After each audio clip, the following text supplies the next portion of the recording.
because I teach teachers to go into the urban areas, two things that I really focus on, myths that surround urban students and myths that surround urban parents or, the urban community. So we really kind of like break into those myths.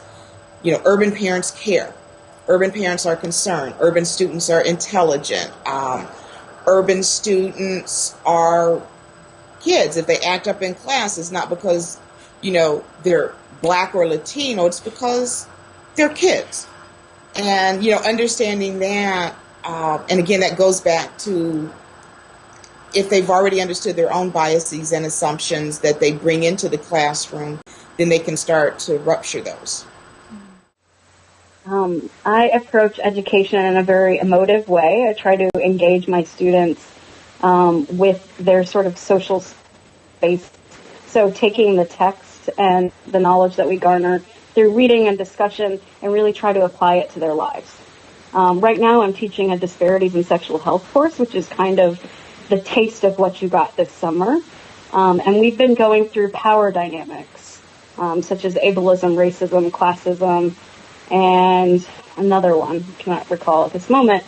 But each one, we've looked at internalized depression, microaggressions, hate crimes, just different aspects of discrimination as well as privilege. We're at this place now where we're more intimate, we're more open with our emotions in the class, and we're having a more sort of embodied discussion. So it's very exciting. Initially it was very exhausting, but I think that this whole modus operandi really focuses on looking at education as transformative. It's just this enormous opportunity to sit with people who've committed to the same conversation, who've read the same things, who have ideas they want to bring to the table. And we live in a world in which that doesn't happen very often. And my sense is that we often squander it, right? We sort of go in and we have a sense that there's a learning objective and that there's a set of skills that we need to have by the end of that semester or even by the end of that class meeting. And really what I think can happen is that you get a chance to pause and think and listen to people. And that to me feels like the most important thing. When I did my undergraduate, there was a woman who was a lecturer there that was really good at being excited about ideas that we came up with, and that is something I try and do myself a bit. So she was really good at kind of breaking down that barrier between thinking that we're the clever people and you're just learning from us as the clever people, and making a bit more we're all learning about stuff together, and that's been an influence. To kind of open up education to something larger than the acquisition of skills or knowledge or technique, to see education as a kind of conversation where people are open to each other and to the curriculum in ways that would allow them to be surprised by themselves and by others. But the last few years, I've had more and more people actually put up their hand and actually start defending feminism in the classroom. And it just is incredible when you have that dynamic as opposed to just me putting up my hand and saying I am, because you can really get a good dialogue going around, why are people deciding to reinvest in the idea of feminism, given that we know that it's a completely derided, shunned term in popular culture.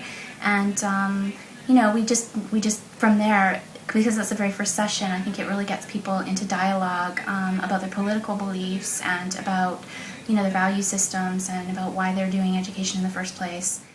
What I really like is to make them think differently about their social world, and even if they don't stay in academia, which most of them, they go elsewhere, I really enjoy the feeling that at least they know that there's a different way of thinking about politics or gender, race, class, or whatever it is that we cover. So that's my main impetus, I think.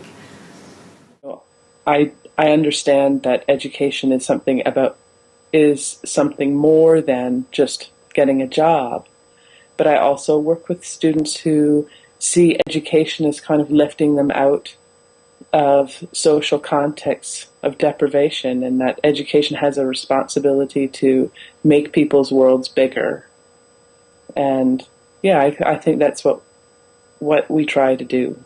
And we want for ourselves in our own educational acts too. We want our worlds to get bigger because of our experience with students.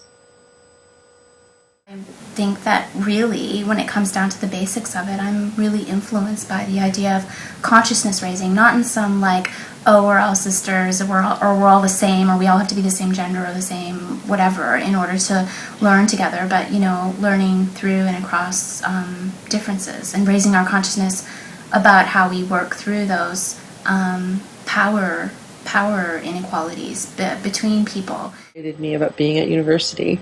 It was that I was somehow part of a bigger conversation. And I think that as you move through higher and higher levels of education, that part can fall to the wayside, right? You start to think of yourself as a professional and a sociologist and a methodologist, right? And all those ists. And you forget that really why you wanted to do that work was because you wanted to talk to people who were interesting to you. And to me, that's what education really is learning how to be a part of the conversations that are most exciting to you.